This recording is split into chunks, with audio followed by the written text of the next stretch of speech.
The way to begin resolving trauma is to talk about it, to bring it to the light of day. As one of the contributors to Unlock the Door states, when one person's words flow and another person listens, magic can happen. In this book, people speak, and we, the readers, listen. And listen we must. For 12 years, I worked as a physician in Vancouver's downtown East Side, notorious as North America's most concentrated area of drug use. Within a few square blocks, thousands of human beings chase the chimera of oblivion through the injection, ingestion, or inhalation of mind-altering substances, seeking an evanescent escape from the pain of their existence. It's a quest that often leads to their death, whether through overdose, suicide, HIV, or a multiplicity of other diseases. In those 12 years, I did not meet a single female patient out of hundreds who had not been sexually abused in childhood. Many of these same women prowl the streets, offering cheap sexual favors in exchange for drug money, an endeavor that is more than a financial transaction. Having been objectified sexually as children, they may have little valuation of themselves other than as sexual beings.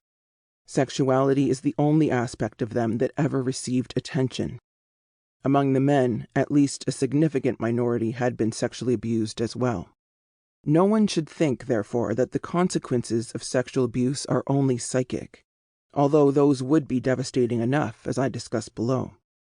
Addiction is one frequent outcome, both because sexual abuse generates searing emotional pain that substances like opiates, cocaine, and alcohol temporarily soothe, but also because abuse alters the developing brain in such ways that make it more receptive to intoxicants.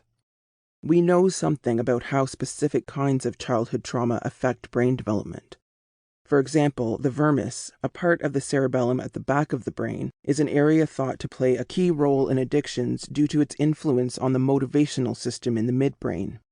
Imaging of this structure in adults who were sexually abused as children reveals abnormalities of blood flow, and these abnormalities are associated with symptoms that increase the risk for substance addiction.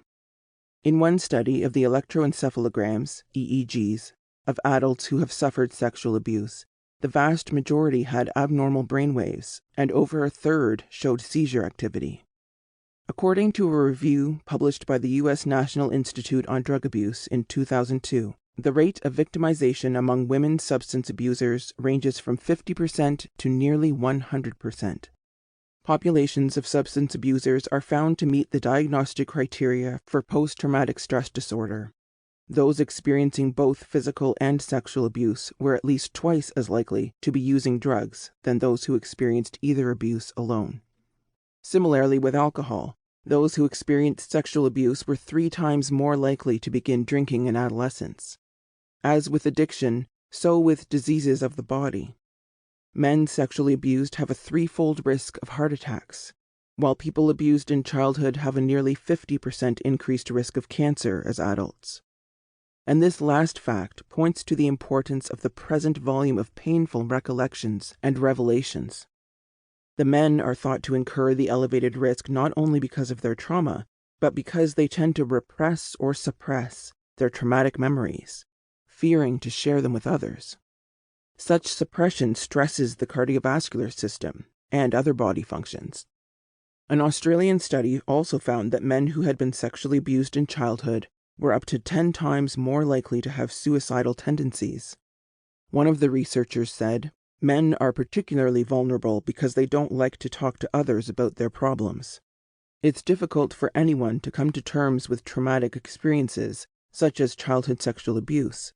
But for men, the stigma is worse because they don't tend to confide in their friends as much.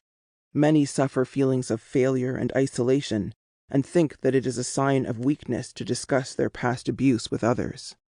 While such shame may affect men more, women are very much vulnerable to it as well. I have often considered why sexual trauma should be so particularly debilitating, both psychologically and physically. What makes it more corrosive than other forms of psychological or physical abuse? I believe the answer lies in the need of the human being for autonomy, for an existence in which one's body and soul can both glory in their full individual expression. To keep listening to this audiobook, I've left you a link in the description so you can do it, at no cost thanks to Audible's 30-day free trial.